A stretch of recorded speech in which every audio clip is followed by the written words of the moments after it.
అధ్యాయము మనం చూద్దాం. 25వ వచనము. నన్ను ఆశ్రయించిన వారి ఎడల యెహోవా దయాళుడు, తన్ను వెతుకు వారి ఎడల ఆయన దయచూపువాడు. ప్రార్థిస్తాము. ఈ యొక్క వాక్యం నిమిత్తం దేవుడి రాసిన మాటల్లో ఎంతో దుఃఖంతోనూ బాధతోనూ వేదనతోనూ మరి దేవుని యొక్క ప్రణాళిక కలిగి దేవుని యొక్క మాటలు ఇక్కడ తెలియపరుస్తున్నాడు. అయితే విలాపము అనంటే వేదనకరమైన మాటలు ఇక్కడ అయినా కూడాను దేవుని యొక్క అపురూపమైన దయతోనూ నింపబడిన రీతిలో మనం ఇక్కడ చూస్తున్నాం. తను ఆశ్రయించు వారి ఎడల యెహోవా దయాళుడు, తను వెతుకు వారి ఎడల ఆయన దయచూపువాడు అంటున్నాడు. చూడండి, ఎంతో మనము మనుషుల్ని ఆశ్రయిస్తాం. కొన్ని సమస్యలు, ఇరుకులు, ఇబ్బందులు, ప్రతికూలమైన పరిస్థితులు వచ్చినప్పుడు మనుషుల్ని ఆశ్రయిస్తాం. అయితే ఈ పిల్లలు మరి ఎవరిని ఆశ్రయించాలి అంటే దేవుణ్ణి ఆశ్రయించాలి, దేవుని యొక్క వాక్యముని ఆశ్రయించాలి, దేవుని సన్నిధిని ఆశ్రయించాలి. దేవుళ్ళలో మనం ఉన్నప్పుడు ఆయన దయ చూపిస్తాడంట. ఏం చూపిస్తాడు? దయ చూపిస్తాడు. దయ అనేది చాలా ప్రాముఖ్యమైన విషయం కదా. ఎవరి దగ్గరికైనా మనం వెళ్ళి సహాయం అడగాలంటే వాళ్ళు మన పట్ల దయ చూపిస్తారో లేదో, మనకి సహాయం చేస్తారో లేదో అని మనము ఆలోచన చేస్తాం కదా, ఆలోచన చేస్తాం. కానీ దేవుడి దగ్గరికి వచ్చినప్పుడు మనం ఆలోచన చేయాల్సిన పరిస్థితి అయితే ఎప్పుడూ లేదు. ఎందుకు అనంటే ఆయన దయ చూపించేదానికే ఉన్నాడు, ఆయన గద్దించేదానికే ఉన్నాడు, ఆయన కృప చూపేదానికే ఉన్నాడు కదా. ఆయన పిల్లలుగా మనం పిలువబడుతున్నప్పుడు మనల్ని ఎప్పుడు కూడా ఆయన అనాథలుగా ఆయన మనల్ని పెట్టడు అనేది మనం గుర్తు చేసుకోవాలి. అందుకే ఇక్కడ ఈ మాట అంటున్నాడు, తను ఆశ్రయించు వారి ఎడల. ఎవరిని ఆశ్రయించు వారి ఎడల? దేవుణ్ణి ఆశ్రయించు వారి ఎడల ఆయన యెహోవా దయాళుడు అన్నాడు. కానీ ఆయన దయాళుడు అనేది చాలా మంది గుర్తించలేకపోతున్నారు. నాకు అర్థమైన క్రైస్తవ జీవితంలో ఉంటే వాక్యం సారాంశం మనం గుర్తెరగలేము. వాక్యంలో నిలుచుంటే, నిజమైన పిల్లలుగా మనం ఉంటే దేవుని యొక్క ప్రతి ఒక్క వాక్యంలో మనము మరి అర్థం చూసుకుంటాము, ఎదుగుతాము. దేవుడు నా పట్ల, నా పక్షాన ఉన్నాడు, నా కుటుంబం పక్షాన ఉన్నాడు, నా బిడ్డల పక్షాన ఉన్నాడు, మరి నాకు సహాయం చేస్తాడు, నా కుటుంబం పట్ల ఎప్పుడు దయ కలిగి ఆయన ఉంటాడు, ఆయన దక్షిణ హస్తం నా కుటుంబం మీద చాపుతాడు అనే మన విశ్వాసంతో, నమ్మకంతో ఉంటాం.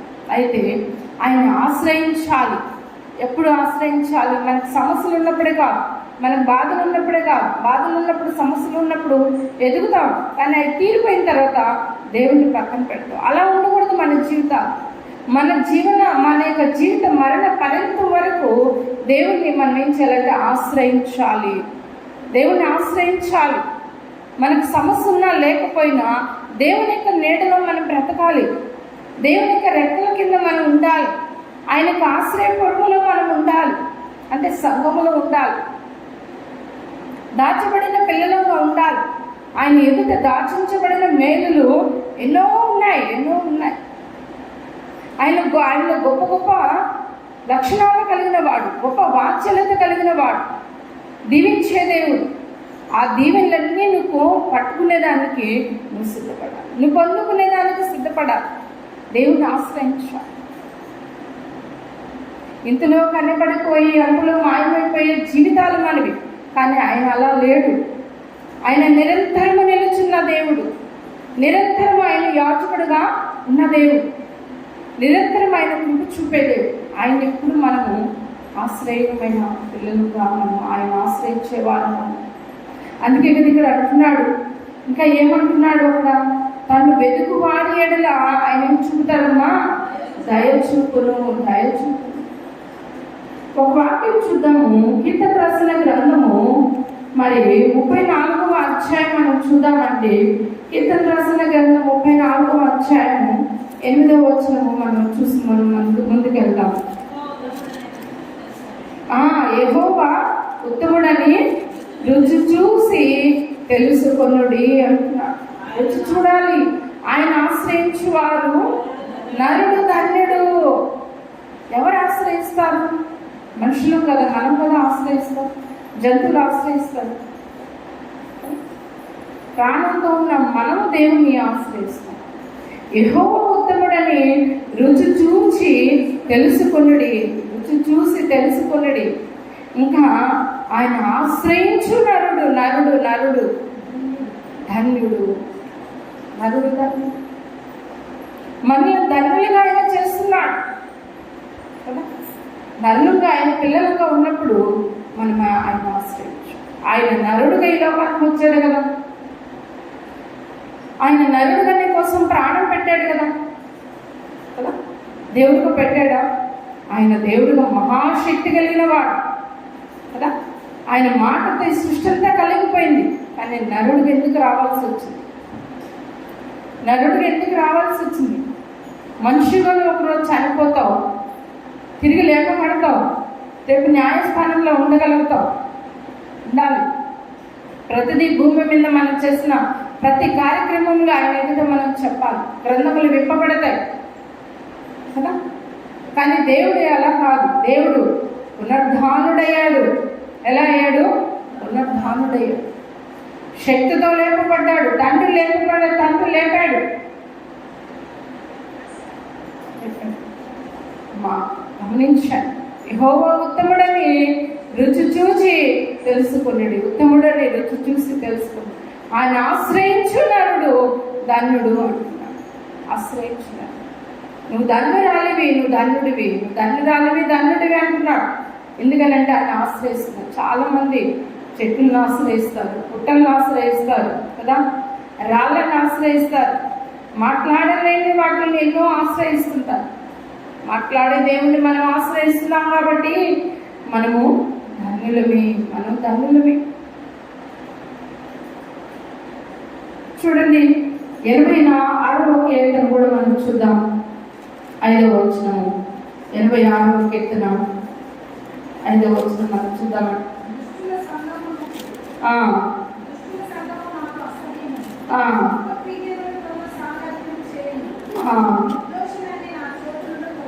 ఎనభై 5వ వచనము కీర్తన.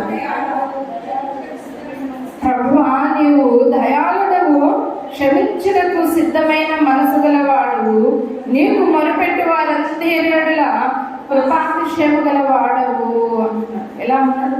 నీకు మొరపెట్టు వారందరిలా కృపాతిశయము గల వాడవు. కృపాతిశయము కలిగిన వాడు. ప్రభువా, నీవు దయాళుడు, దయ చూపిస్తాడు. చాలా మంది నిరుత్సాహం పడిపోతారు.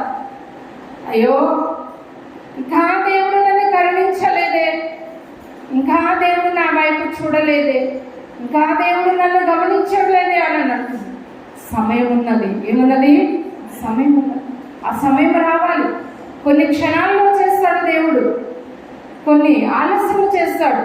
ఆలస్యం వెనకాల గొప్ప మర్మం దాగున్నదని మనకు తెలియదు, గొప్ప ప్రణాళిక ఉన్నది అని మనకు తెలియదు. నీకు ఇంకా ఆలస్యముగా ఉన్నదా అని అంటే ఏదో దేవుడు చేయబోతున్నాడు కార్యం. అది నీకు తెలియపరుస్తాడు. నిన్ను చక్కదిద్దేదానికైనా తెలియపరుస్తాడు. దానివల్ల కొన్ని అనుభవాలు నీకు తెలియపరుస్తాడు. కొన్ని మర్మాలు దేవుడు తెలియపరుస్తాడు. ఒక సాక్షిగా ఉండాలని దేవుడు తెలియపరుస్తాడు. ఒక మాదిరికరంగా ఉండాలని దేవుడు తెలియపరుస్తాడు. కొన్ని వెంటనే ఎందుకు జరుగుతాయనంటే గొప్ప ఆశ్చర్యమైన కార్యములు ప్రకటించడానికి కూడా తెలియపరుస్తాడు. ముందు ఎర్ర సముద్రము, వెనకాల శత్రు సమూహం. ఆ సమయం ఏం చేయాలి? అక్కడ ఆలస్యం లేదు. వెంటనే మోషే నీ చేయి చాపము, ఆ కర్ర చాపము అన్నప్పుడు 2 పాయలుగా చీలిపోయింది. వెంటనే క్షణాలు జరిగింది. 40 సంవత్సరాలు ఎందుకు వాళ్ళకి అరణ్యంలో నడిపించాడు? ఎందుకు వాళ్ళకి ఆ పనిష్మెంట్ ఇచ్చాడు? 3 రోజులు వెళ్ళిపోవచ్చు కానీ 40 సంవత్సరాలు నడిపించాడంటే దేవుని యొక్క అనుభవం ఏంటో తెలుసుకోవాలి. దేవుడు కార్యాలంటే తెలుసుకోవాలి. దేవుడు కూడా వాళ్ళ మనసులో గ్రహించాడు. తిన్నారు, సుఖించారు, హ్యాపీగా ఉన్నారు. పగలు మేఘ స్తంభంగాను, రాత్రి అగ్ని స్తంభంగాను ఆయన వాళ్ళ చెప్పులు అరిగిపోలేదు, బట్టలు పాతకెళ్ళలేదు. అంత ఆశ్చర్యమైన కార్యములతో వాళ్ళు రుచి చూస్తున్నారు. దేవదూతలు తినే మన్నాను వాళ్ళు భుజించారు, శ్రేష్టమైన పూరేళ్ళు వాళ్ళు తిన్నారు. అయినా మాకు ఉల్లిగడ్డలు లేవి, అవి లేవి, ఇవి లేవి అని ఏం చేశారు? సనుగుడు మొదలు పెట్టారు. వాళ్ళ మనసును కనిపించారు దేవుడు కదా. మమ్మల్ని చంపేసేదానికి అక్కడి నుంచి తీసుకొచ్చావు, మాకు నీళ్లు లేవని బండని చించాడు, మధురమైన జలాన్ని ఇచ్చాడు. అక్కడ వాళ్ళ దాహాన్ని తీర్చాడు, ఆకలిని తీర్చాడు. అయినా కూడా వాళ్ళు ఏం చేశారంటే తిరుగుబాటు స్వభావము. ఏం చేస్తున్నాడు? తిరుగుబాటు స్వభావం. అది మానుకునేదాన్ని కూడా మనకు కొంత సమయం పెడతాడు దేవుడు. ఆయన ప్రేమను మనం రుచి చూడాలి. అందుకే యెహోవా దయాళుడు, ప్రభువా నీవు దయాళుడు, క్షమించుటకు సిద్ధ మనసు కలిగిన. పరలోక ప్రార్థనలో ఒకళ్ళు మనం క్షమిస్తే మనల్ని దేవుడు క్షమిస్తాడు. అంటే ఆయన సిద్ధపడగలిగిన మనస్సు నిర్ణయించుకో ఉన్నాడు. నేను మిమ్మల్ని క్షమిస్తున్నాను కదా, మీరు ఇంకొకరు క్షమించండి, మీరు ఇంకొకరు క్షమించండి. ఒక సహోదరి రాత్రి అదే చెప్పింది. అత్త కోడలికి సమస్య వస్తే అన్నకూడని మాటలు అన్నది. ఆ మాటలు నేను భరించలేను అని మరి ఆ కోడలు కఠినమైన నిర్ణయం తీసుకుంది. నేను ఇంకా అస్సలు చూడను, నాకు ఆ మాటల వల్ల మనసు విరిగిపోయింది, నా వల్ల కాదు. నేను అన్నాను, నీకు 3 బిడ్డలు, ఇంకొక బిడ్డ తప్పు చేస్తే క్షమించమా?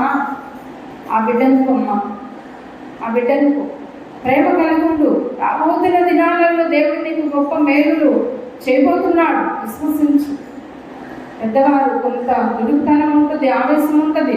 మొదటి నుండి ఆవేశంతో ఉన్నవాళ్ళు మరి ఒక సమయం వచ్చేటప్పుడు తగ్గించుకునే దానికి చాలా కష్టమైపోతుంది. కానీ దేవుని నమ్మిన పిల్లలకి ఎప్పుడు మొదటి నుండి తగ్గించుకునే స్వభావం ఉండాలి. కొన్ని వారంలో నేను అదే కదా చెప్పాను, తగ్గించుకోవాలి మనం. రేపు మన వయసు అయిపోతే ఎవరు మనల్ని చూస్తారు? ఈ రోజు ఉన్నట్టు రేపు ఉండదు. ప్రేమతో ఉండాలి, ఇంట్లో వాళ్ళతో ప్రేమతో ఉండాలి, బయట ఇరుగు పొరుగు వాళ్ళతో ప్రేమతో ఉండాలి, మంచి మనసు కలిగిన వాళ్ళు. ఇప్పుడు ఆ కొడుకు తల్లికి సపోర్ట్ చేయాలా, భార్యకి సపోర్ట్ చేయాలా? ఎవరికి చేయాలి? దైవజనుడు అన్నాడు, ఒక పడవలో ప్రయాణం చేస్తున్నారు మీరు, ఆ పడవలో మునిగిపోతుంది, ఒక పక్క తల్లి ఉంది, ఒక పక్క భార్య ఉంది, ఎవరిని కాపాడుకుంటాం అని అడిగితే వాళ్ళని డిసైడ్ చేసుకోమని నేను కళ్ళు మూసుకుంటాను అన్నాడంట. ఏం సమాధానం చెప్పలేదు. వాళ్ళే డిసైడ్ చేసుకోండి. అత్త నేను ఉంటానని అక్కతో కోడలు చెప్తుందా? అమ్మ నువ్వే ఉండు నా కొడుకు దగ్గర, నేనే పోతాను అని తల్లి చెప్తుందా అని వాళ్ళిద్దరికీ వదిలేస్తాను, నేను మాత్రం కళ్ళు మూసుకొని 10 నిమిషాలు వాళ్ళ మాట కోసం చూస్తాను, నేను వాళ్ళని వదిలేస్తాను. ఎటువంటి ప్రతికూలమైన పరిస్థితి. తల్లిని కాదనుకోలేడు, భార్యని కాదనుకోలేడు. ఇంటికి పెద్ద కొడుకుగా పుట్టకూడదు అనేసాడు మా పని. ఇంటికి పెద్ద కొడుకుగా పుట్టు, బాధ్యతలు ఉంటే పెద్ద కొడుకు కొన్ని నెరవేర్చాల్సినవి ఉంటాయి. తండ్రి స్థానంలో ఉన్నాడు కదా. క్షమించమ్మా.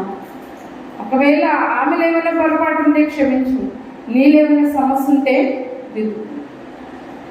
దేవుని పిల్లలుగా ఉన్నప్పుడు మనం చాలా సమయోచితంగా మనం ముందుకు వెళ్ళాలి. ఇక్కడ అంటున్నాడు, ప్రభువు నీవు దయాళుడవు, క్షమించుటకు సిద్ధ మనసు గలవాడవు, నీకు మొరపెట్టి వారందరి ఎడల కృపాతిశయము కలిగిన వాడవు. కృపాతిశయము కలిగిన ఆయనకు మొరపెట్టి వారందరి ఎడల. ఎవరు మొరపెట్టున్నారు? 2 మొరపెట్టినా ఆయన కృప చూపుతాడు, ఒకరు మొరపెట్టినా కృప చూపుతాడు, సంఘముగా మొరపెట్టినా కృప చూపుతాడు, సభగా మొరపెట్టినా కృప చూపుతాడు. అందులో ఒకటి దాగున్నది మరణం. అందులో ఒకటి దాగున్నది. ఆ కృప చూపే దాంట్లో, కృప పొందుకునే దానికి నువ్వు అర్హుడుగా ఉంటే, ఆ సహాయం పొందుకునే దానికి నువ్వు గొప్ప బిడ్డగా తీర్పు. నిర్ణయం తీసుకోవాలి. సమస్య వచ్చిన, బాధ వచ్చిన, వ్యాధి వచ్చిన, ఇరుకు వచ్చిన నా దేవుని నేను విడిచిపెట్టకూడదు, నా దేవుడిని వదలకూడదు. ఒక స్థిరమైన బిడ్డగా ఉంటాను. చాలామంది ముఖస్థితికి పోతారు. వాళ్ళ కోసమో, వీళ్ళ కోసమో, వాళ్ళ పనుల కోసం, వీళ్ళ పనుల కోసమో దేవుని సన్నిధిని నిర్లక్ష్య పెడతారు. దేవుని సన్నిధిని వదులుకుంటారు. మొదటిగా దేవునికి మనం ప్రధానమైన స్థానం ఇవ్వాలి. మొదటి నిర్ణయాలు దేవుడికి వదలాలి. మొదటిగా నువ్వు దేవుడికి మనవి చేయాలి. ఎందుకనంటే ఆయన నీ మొర వింటున్నాడు. ఏం చేస్తున్నాడు? నీ మొర వింటున్నాడు. దయాళుడుగా పేరు పొందినవాడు, కృపాతిశయము కలిగిన వాడుగా ఉన్నాడు. యెహోవా ఉత్తముడైన రుచి చూసి నరుడు, ఆయన ఆశ్రయించిన నరుడు ధన్యుడు. రుచి చూడాలి. దేవుని వాక్యాన్ని రుచి చూడాలి. దేవుని మనము రుచి చూడాలి. చూడండి, ఇక్కడ 6వ వచనం, యెహోవా నా ప్రార్థనకు చెవియొగ్గుము, నా మనవుల ధ్వని ఆలకింపుము. నీ ప్రార్థన ఒక ధ్వని వలె ఉండాలి. ఎలా ఉండాలి? ఒక ధ్వని వలె ఉండాలి, ఒక శబ్దం వలె ఉండాలి. ఆయన వింటున్నాడు. ఆయన చెవులు మందంగా లేవు. మన చెవులైనా మందంగా ఉంటాయి. ఎవరు ఎలా ప్రార్థన చేస్తున్నారా అని ఆయన చూస్తున్నాడు. ఎక్కడైతే ఇద్దరు లేక ముగ్గురు కూడి ప్రార్థన చేస్తారో వాళ్ళ మధ్యన ఆయన ఉంటాను అని అన్నాడు. ఆయన ఉంటున్నాడు. ఇప్పుడు ఇక్కడ లేడు అనుకుంటున్నారా? ఇప్పుడు ఉన్నాడు ప్రభు. ఇన్ని గొప్ప కార్యంలో చేస్తున్నాడు అని అంటే ఇక్కడ ఉంటున్నాడు. తల్లి ఇందాక సహోదరి సాక్ష్యం చెప్పింది. ఎందుకు చెప్పింది? రుచి చూసింది. దేవుని యొక్క కృపని రుచి చూసింది. నా బిడ్డ జీవితంలో మంచి సహాయం అందించాడు. ఇక్కడ ప్రార్థన చేస్తే దేవుడు విన్నాడు. మంచి రిజల్ట్ ఇచ్చాడు. కానీ సాక్ష్యం ఇచ్చింది. ఇక్కడ అందరు సాక్ష్యం ఇస్తున్న వాళ్ళే. దేవుని సన్నిధిలో దేవుని తేజస్సు నింపబడుతుంది. మన ప్రార్థన ఒక ధ్వని వలె ఉండాలి. ఎలా ఉండాలి? ఒక ధ్వని వలె ఉండాలి. మన స్వరాలు విప్పబడాలి. పాటలు పాడుతున్నప్పుడు కొంతమంది మౌనంగా ఉంటారు. వాళ్ళ పెదాలు కూడా విప్పరు. మన పెదాలు విప్పాలి, మన స్వరం విప్పాలి.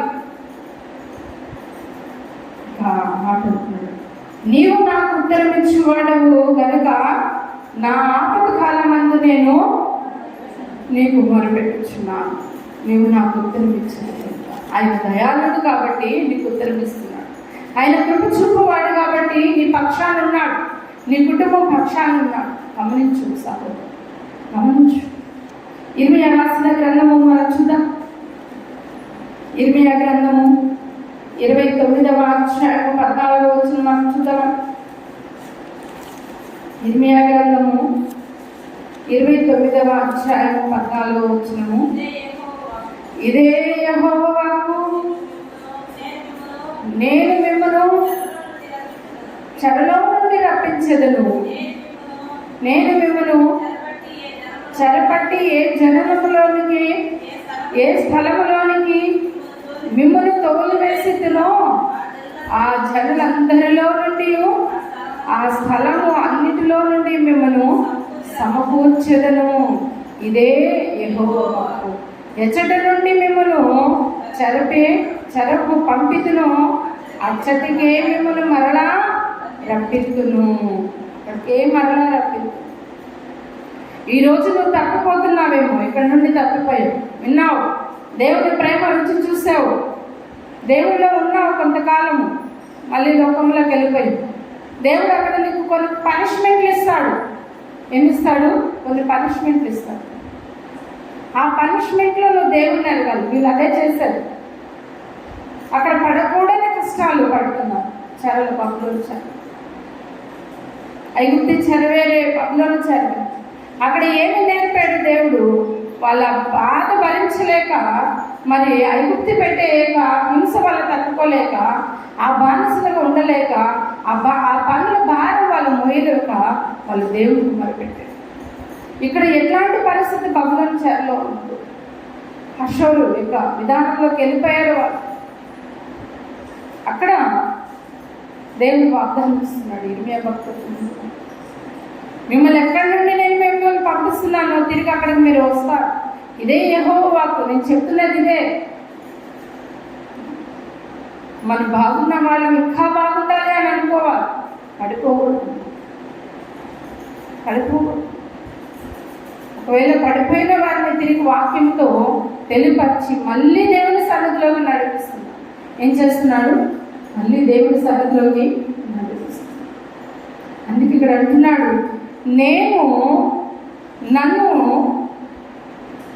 నేను మీకు కనపరుచుకొందును, నన్ను నేను మీకు కనపరుచుకున్నాను. దేవుడు కనబడుతున్నాడు,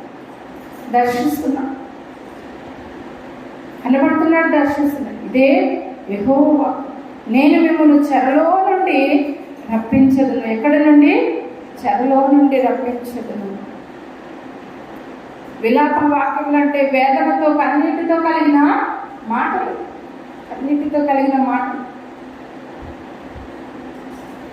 నేను మిమ్మల్ని కనపరచదును, మీరు ఏ చెర నుండి పంపబడదురో ఆ చెర నుండి అక్కడికి మరలా నేను మిమ్మల్ని రప్పిస్తాను.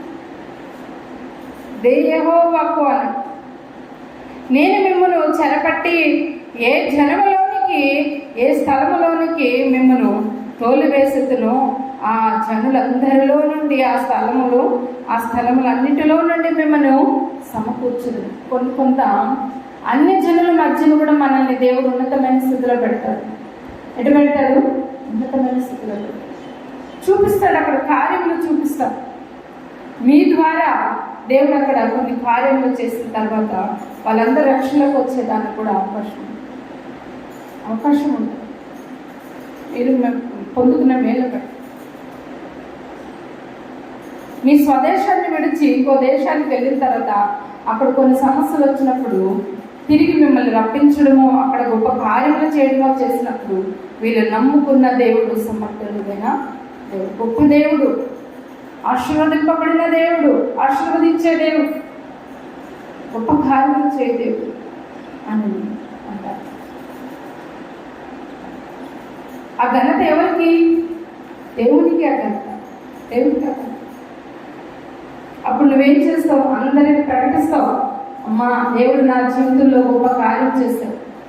ఒకప్పుడు నా ఊరిని విడిచి ఇక్కడికి వచ్చాను, కొన్ని సమస్యలు పడ్డాను, తిరిగి నా ఊరికి నడిపిస్తున్నాడు దేవుడు. నా ఊరు పాలు తేళ్లు ప్రవహించు దేశం, నా ఊరు ఆశీర్వదింపబడిన దేశం, నా ఇల్లు బాగుండేది, నా ఇంట్లో ఏది కొదవలేదు. కొన్ని సమస్యల వల్ల నేను ఇక్కడికి వచ్చేస్తాను, ఇల్లు విడిచి. చెప్పుకుంటున్న వారు ఎంతమంది లేరు కదా? బాగా బ్రతికి మరి ఇబ్బందికరమైన పరిస్థితుల్లో ఉంటే, ఒకప్పుడు నేను బాగా బ్రతికేనమ్మా, ఒకప్పుడు నేను అందరికి పెట్టగలిగిన చేయి నాది, కానీ ఈరోజు నేను నా చేయి అడుక్కుంటుంది అన్నప్పుడు బాధ అనిపిస్తుందా లేదా? కానీ ఆ బాధలో దేవుడిని వెతికితే, ఆ సమస్యలో దేవుడిని వెతికితే వాళ్ళ జనముల మధ్యన దేవుడు ఉన్నతమైన స్థితిలో నిన్ను నింపి తిరిగి నీ దేశానికి వచ్చినప్పుడు నీ దేశమునికి ఉన్నతమైన స్థితి, అలాగే నీ ఇంటికి ఆశీర్వాదము, అలాగే ఆ జనులందరూ కూడా మార్పు చెందేదాన్ని కూడా అవకాశం చేస్తున్నాం. మన క్రియలను బట్టి, మన మాటను బట్టి, మన తలంపులను బట్టి దేవుడికి మహిమ రావాలి. మన ఇరుగు పొరుగు వాళ్ళందరూ కూడా మార్పు అనేది అయితే దేవుడు ఇక్కడ వాగ్దానం ఇస్తున్నాడు, ఆ ప్రజలకి వాగ్దానం ఇస్తున్నాడు. నన్ను నేను మీకు కనపరచుకొందును, ఇదే యెహోవాకు, నేను మిమ్మల్ని చెరలో నుండి రప్పించదును, నేను మిమ్మల్ని చెరపట్టి ఏ జనములోనికి ఏ స్థలములోనికి మిమ్మల్ని తోలివేస్తుందో ఆ జనులందరిలో నుండి ఆ స్థలములన్నింటిలో నుండి మిమ్మల్ని మరలా రప్పించదు. మరలా దేవుడు నిన్ను రప్పిస్తాడు. దేవుడి సన్నిధిలో కూర్చొని పెడతాడు, వాక్యం నేర్పుతాడు, మళ్ళీ బలపరుస్తాడు కదా. అయితే నువ్వు అడగాలి, దేవుడు ఏం చేయాలి? అడగాలి. ఎప్పుడైతే దేవుడిని అడుగుతామో దేవుడు గొప్ప కార్యములు చేస్తాడు. అందుకే కదా కింద 15 వచనంలో బబులోనులో నుండి మీకు యెహోవా ప్రవక్తలను నియమించి ఉన్నాడు. ఎక్కడున్నారు వీళ్ళు? బబులోను చెర అక్కడ ప్రవక్తలు పెట్టాడు కదా, అక్కడ ప్రవక్తలు పెట్టాడు. ఇప్పుడు ప్రతి దగ్గర వాక్యం స్ప్రెడ్ అయిపోతుంది. అంటే ఇప్పుడు ఏమి ఉన్నారు? ప్రతి దగ్గర దేవుని పిల్లలు ఉన్నారు. ప్రతి దగ్గర దేవుని పిల్లలు ఉన్నారు. దేవుని కార్యములకు నెరవేర్చబడుతుంది. దేవుడు అద్భుతకరమైన వాక్యములు అందిస్తున్నాడు. దేవుడి కార్యములు ఒక దగ్గరే కాదు, ఒక యెరూషలేము ప్రాంతంలోనే కాదు, ప్రతి అన్ని దేశములలో దేవుని యొక్క వాక్యము తండోపతండాలుగా విస్తరింపబడుతుంది. పెద్ద చల్లుతున్నారు వాక్యాన్ని. అందులో నమ్మి విశ్వసించి మారు మనసు పొంది దేవుని సంఘములో ఉన్న వాళ్ళు రేపు ఎత్తబడతారు. దేవుని యొక్క సంఘంలో ఉన్నవాళ్ళు ఎత్తబడతారు, ఆశీర్వదింపబడతారు. అందుకని ప్రతి దగ్గర దేవుని యొక్క ప్రవక్తలు ఉన్నారు, వాక్యమును తెలియపరుస్తున్నాడు. కాబట్టి వాక్యానికి మనం ప్రాముఖ్యత అనేది మనం ఇవ్వాలి. మత్తయి సువార్త 7వ అధ్యాయం అందరికి తెలిసిన వాక్యమే, అయినా మనం కొంత తీసుకొని మనము ముందుకెళ్దాం.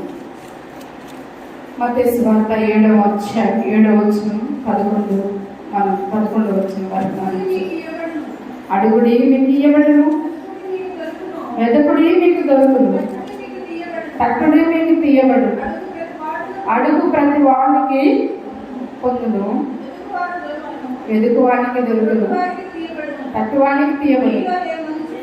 మీలో ఏ మనుషుడైనా తన కుమారుడు వాని రొట్టెని అడిగిన ఎడల వానికి రాతినిచ్చునా, చాపను అడిగిన ఎడల పామునిచ్చునా? మీరు చెడ్డవారై ఉండి మీ పిల్లలకు మంచుల ఈవులను ఇయ్యనెరిగి ఉండగా పరలోకమందున్న నీ తండ్రి తాను అడుగు వారికి అంతకంటే ఎంతో నిశ్చయముగా మంచి ఈవులను ఇచ్చును, మంచి ఈవులను ఇచ్చును. అడగాలి, అడుగుడి మీకు ఇవ్వబడును, వెదుకుడి మీకు దొరుకును, తట్టువాడికి ఇవ్వబడును, అడుగు ప్రతి వారికి పొందును. దేవుని సంఘములో ఉండి ప్రార్థించి మొరపెట్టి వారందరికీ ఆయన కృపా అతిశయము కలిగిన వాడు. ఇక్కడ అడుగు ప్రతి వానికి ఇవ్వబడును అంట. ఒక్కరికి కాదు, వాళ్ళకే ఇచ్చారు, నాకు ఇవ్వలేదా అని అనుకోవాలి. సంఘములో ఎంతమంది ఉన్నారు, అందరూ హృదయపూర్వకంగా దేవుడిని అడిగినప్పుడు దేవుడు ఖచ్చితంగా నేను ఇచ్చేదానికి సమర్థుడను, నేను క్షమించగలిగినటువంటి సిద్ధ మనసు కలిగిన వాడు, దీవించడానికి నేను దయాళుడను అంటున్నాడు. దయాళుడను అంటున్నాడు. మనం చెడ్డవారే అండి, దేవుడు మంచి ఇస్తాడు. మన చెడ్డవారు నుండి మన పిల్లలకి చెడ్డీవులు ఇస్తామా? వాళ్ళకి మంచి ఇవ్వాలని మనం అనుకుంటామే. అయినా మనం చెడ్డవారమేంటి, మన పరలోకపు పరిశుద్ధమైన తండ్రి ఎంత గొప్ప దీవెనలు ఇస్తున్నా, ఎంత గొప్ప దీవెనలు ఇస్తున్నా. మనలో ఏమీ లేవా? దేవుడు మనం అంత పరిశుద్ధతగా ఉన్నాం. మన తలంపులు, మన ఆలోచనలు, మన మాటలు, మన యొక్క వేషధారణ ప్రతిదీ దేవుడు చూస్తున్నాడు. అయినా కూడా దేవుడు మనల్ని ప్రేమిస్తున్నాడు కాబట్టి మనకు కావాల్సిన ఈవుల్ని దేవుడు అనుగ్రహిస్తున్నాడు. మారుతారేమో నా పిల్లలు, ఇంకా దిద్దుకుంటారేమో, ఇంకా బలపడతారు, చూద్దాం, నా పిల్లల్ని అట్లా అనాథలో వదలకూడదు అని ఆయన సిద్ధ మనసు కలిగి ప్రతి విషయంలో నీకు ప్రతి ఈవుల్ని అనుగ్రహిస్తున్నాడు. కానీ ఇంకా కూడా మనం నమ్మకం లేకుండా, దేవుని యొక్క విధేయత లేకుండా, విశ్వాసం లేకుండా ఇంకా అవిశ్వాసంతో మనం ఉంటే ఎంతకాలం దేవుడు సహిస్తాడు? ఎంతకాలం దేవుడు ఓర్పుతూ ఉంటాడు? ఒకరోజు ఆయన ఉగ్రతకు మనం గురి కాదు, ఒకరోజు ఆయన పనిష్మెంట్కి మనం గురి కాదు.